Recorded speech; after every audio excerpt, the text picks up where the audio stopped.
Welcome to Alligator Alley. Oh, there's another one. Oh, there's another one. We're in a new national park. Are you excited to be camping again? I do see a giant crocodile right in front of us here. Yeah, this is my first time ever kayaking. Oh. That was nuts. We've been exploring Florida for the past 5 months and are finally venturing to the deep south of the Sunshine State. Today, we're taking you along to one of the most unique national parks in the country. This is actually the only place in the world where you're gonna find both of those living in the same places. Peeling back the layers as we learn about this incredibly diverse ecosystem, from plant life to wildlife. Welcome to the Everglades. Wow.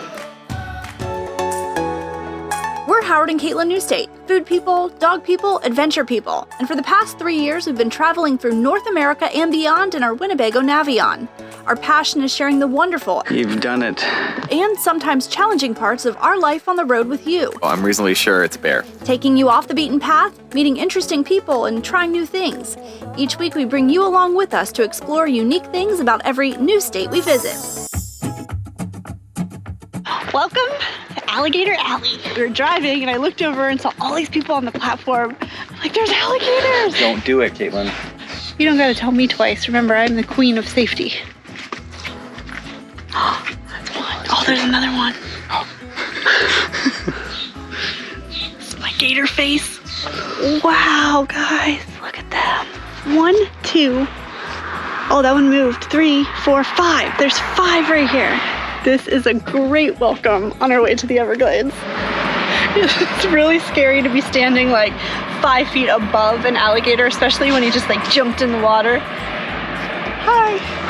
I know, it's a little nerve-wracking. He's like ready to pounce. Look at his arms. He's like this. Yeah, he's poised and ready to go. He's looking at me like this. I don't know if you've all ever been to like Gatorland or anything like that, but they can jump. I know. They do this chicken feeding thing, Caitlin. Have you ever seen pictures of it? I've seen pictures of it. I've never been before, but ooh, there's also like dozens of fish just around him. So do they not eat the fish, or is he just not hungry right now? And these are just very brave fish. I have so many questions. I'm so excited to learn all about gators this week. Also, the difference between an alligator and a crocodile. Do you guys know? It's freshwater versus saltwater, right? I forget. I'm gonna learn this weekend. I think it's freshwater versus saltwater, but if you guys know, tell us, or just wait for us to find out. Well, and the shapes of their like heads and everything. Well, I mean, yeah, but like, all I know is if I see environment. either one in the wild, I'm not gonna take my time to identify what it is. I'm just running away. That's my plan.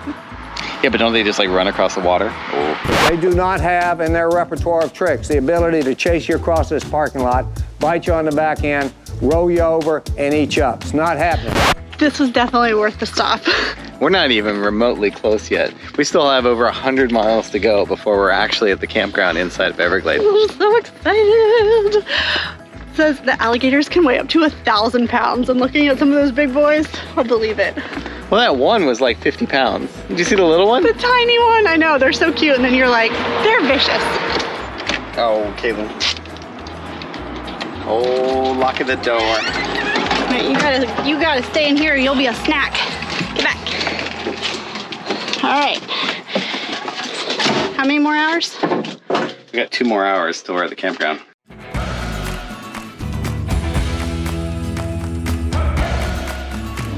We're in a new national park. We did it. They said it couldn't be done. We've never been to this national park before. So we're heading to the campground inside of Everglades National Park, which is Flamingo Campground, and it's about 38 miles into the park.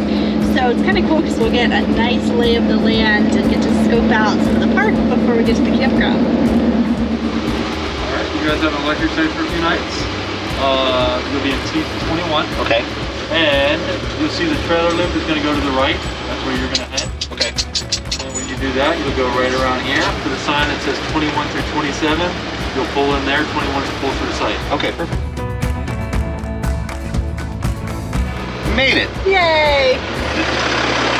Welcome to our home for the weekend. Wow. They're like fancy and new.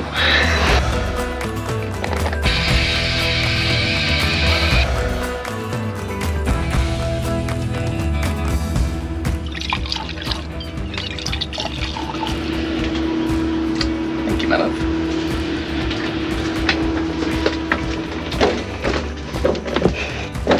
Wow. This is beautiful. Let's enjoy our new chairs. Cheers. Cheers. Wow. This was worth the 7-hour travel day. So nice.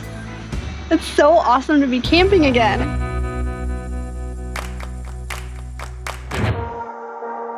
It's a beautiful morning here in the Everglades, and I'm so excited because we're getting ready to go on a backcountry boat tour with Flamingo Adventures. Now, Flamingo Adventures is a concessionaire inside of the national park. They run the boat tour, the marina, and even the campground. And they have kayaks and bike rentals too for all the trails around here.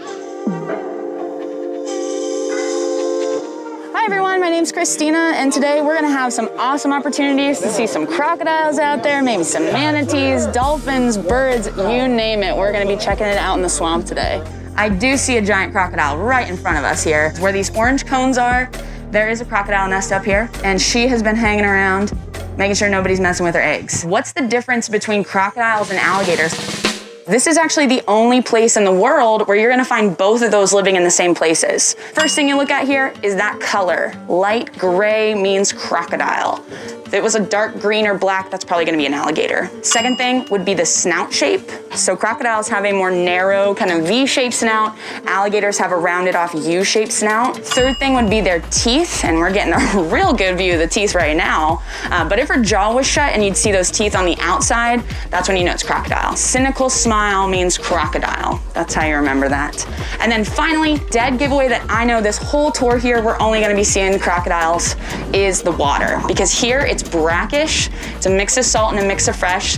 So with the salt in the water, you're gonna be looking at crocodiles. We've already seen 2 crocodiles, a bunch of birds, and we've learned the difference between 2 different types of mangrove trees. And now we are heading out to one of the bays, I believe. This is awesome. Got a pretty invasive species here on the right side, the American kayaker. All over the water here. Can't get them out no matter how hard you try.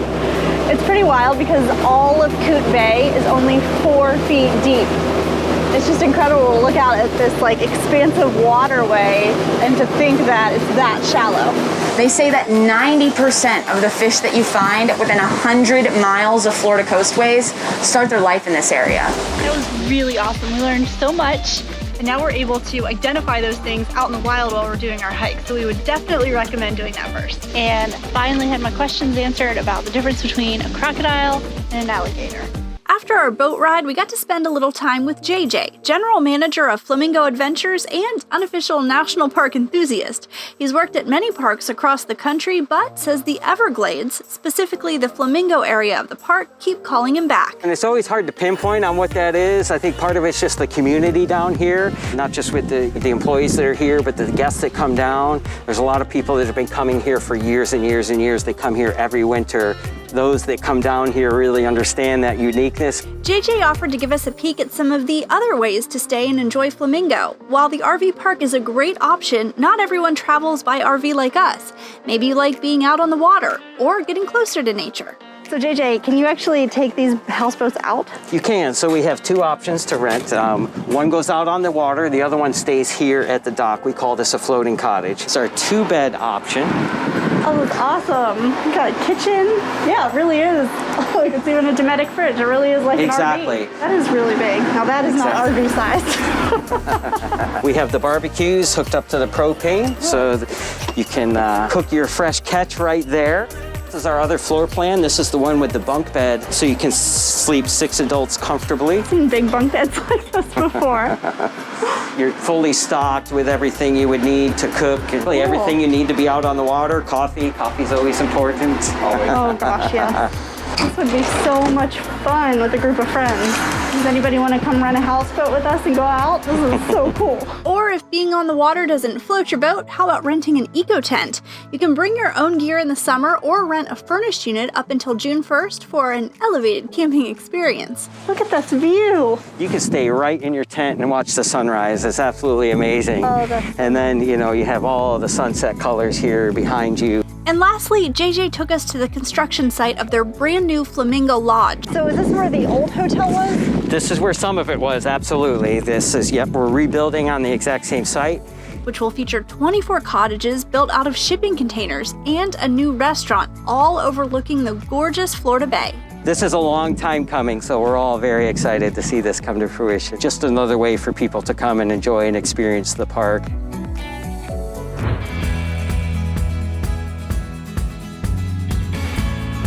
It's not your best work. It's pretty good work, Caitlin. That is a stamp. All right, whenever you're in a national park and you see a group of people looking at something, chances are it's wildlife. You should always stop. Oh, Wow. Oh, there's another one right there. I know. Because there are like 5 or 6 manatees, and they're like doing this, like they're more active than I think, well, I've ever seen. Oh.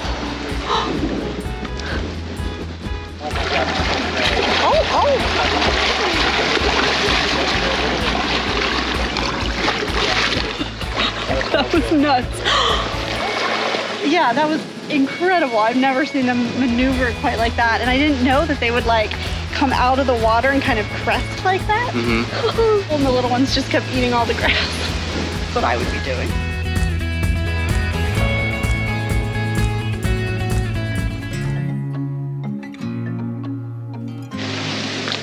Do it. Nature. Look at this baby cypress right here. Wow. Yeah. Their trunks are so cool. They're so wide at the bottom, and then they get super skinny at the top. So Caitlin was bringing up a really good point in the car, and I'd like for her to kind of rehash that now.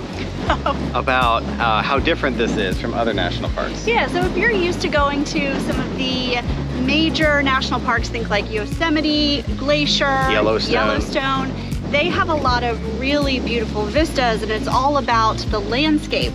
Where here, it is more about the ecology and the wildlife and all the diverse elements that make up the national park, not so much those sweeping vistas that you see at other parks. So it's really unique. There's beautiful views. I mean, look at this. Yeah.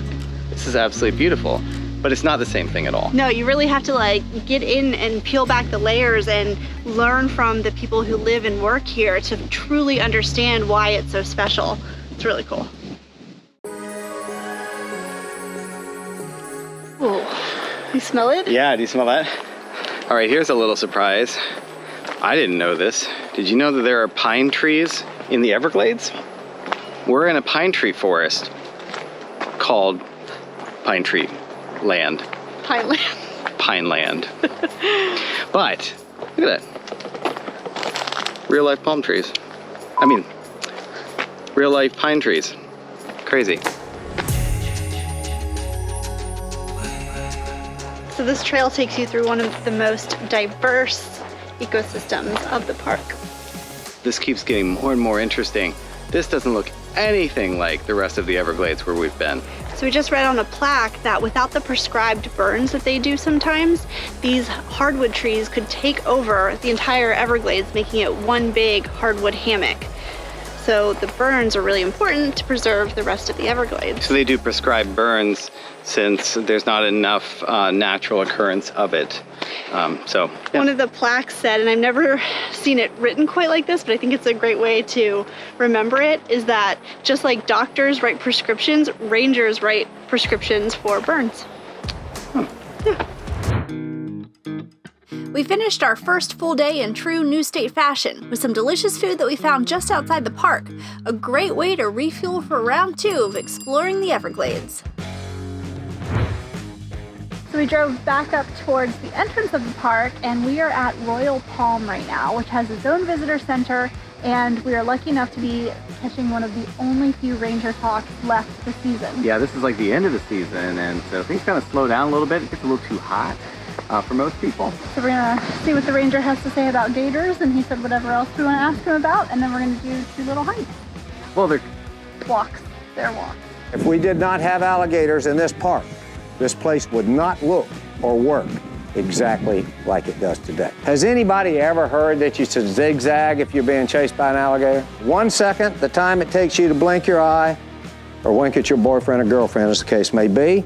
The alligator has gone from my young friend Daniel to my ankles, 15 feet. Let's figure this is the gator equivalent of the human Olympic class sprinter and can go 15 miles an hour. 22 feet, 1 second, you just blinked your eye. 10-mile-an-hour alligator, but think 2 seconds. The time it takes you to inhale and exhale. The alligator has gone from Daniel to my ankles, 30 feet. You've just taken in a breath and let it out. So are you thinking about zigzagging again? Alligators don't look at you along this trail and think you're something to eat. You're too big and they can't catch you. It's just that simple. Now you can make them think you're something to eat if you do something really dumb. You can forget about zigzagging, but don't forget about good sense. I love to do this, so I want to thank all of you for stopping by, because had you not been here, I wouldn't have had any fun at all this afternoon. Thank you guys, I appreciate it. It's just such a unique area that both can exist here. Now we're going to go do the Anhinga Trail. What'd you find? Another gator. Gator count, 2 on this trail so far. Wow.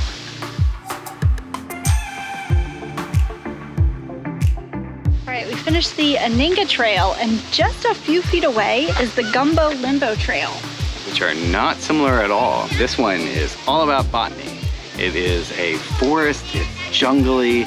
Okay, I'm gonna play fake scientist now.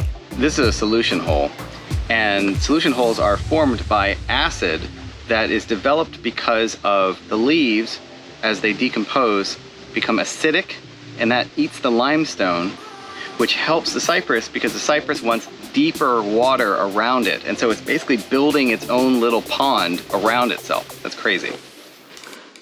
This is it. This is the Gumbo Limbo. I didn't actually know this was a real tree until just now. I thought it was the name of the trail.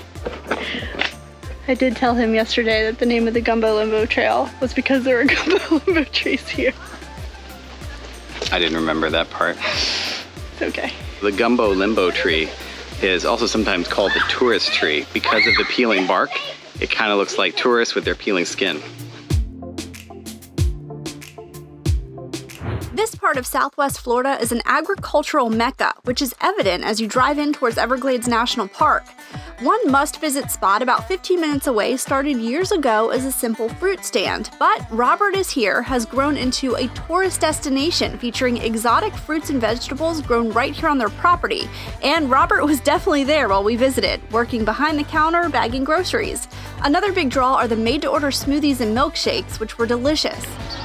Oh, wow. Mango, pineapple, and papaya. Mine is banana mamey and coconut. I've never had mamey before, and I asked the guy what it tasted like, and he said pumpkin pie and... Something cheesecake? Yeah. It was a very weird answer. What I can tell you is, it's really good. And the animal farm with dozens of turtles, goats, ducks, and more. Howard, you excited? Yeah, this is my first time ever kayaking. So if this goes badly, I just want everybody to know that this was Caitlin's idea. You guys believe that? First time kayaking. I'm so excited. We love trying new things together, so this is going to be great that I'll get to witness Howard's very first time. First time falling into kayak. No, you're not going to fall.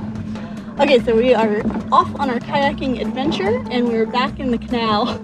And as soon as we left, the ranger said, I don't want to alarm you, but there was just a 12-foot crocodile here, and she's in the water now. She won't do anything, but just be aware. So, that's cool. I mean, what could possibly go wrong? All right, let's do it, Caitlin.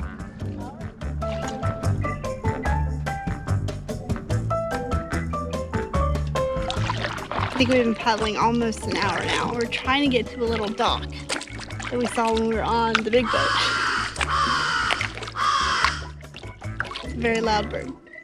This really is so nice though, so peaceful. And it's really cool to see the mangroves up close as opposed to being in the boat, because we got to learn all about them, and now we can see like the algae and exactly how they go down into the water. Caitlin, we made it. So this is the canoe trail to Bear Lake. And at this point you can get out of the water take your kayak or canoe over to Bear Lake. We're not going to do that. How has your first kayaking experience been?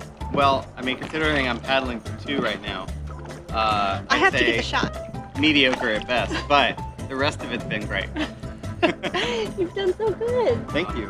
I can definitely see the appeal. I can see why it's so peaceful and so great to be out on the water and it's completely quiet because you don't have an engine or anything. All right, should we make the long trek home? Yeah, let's do it. Okay. Did it, Caitlin? We've had so much fun exploring the Everglades, but now it's time for our next adventure. You're gonna love where we're heading next. This is the ultimate road trip, possibly in the entire United States, the Florida Keys. And for the next 3 weeks, you're gonna be right along with us. That's right, from the upper to the lower Keys and everything in between. Come along as we eat, snorkel, and sightsee our way through Isla Mirada, Marathon, and Key West. Don't forget to subscribe and click the bell so you don't miss any of our upcoming adventures. Thanks so much for watching. See you next week in the Florida Keys.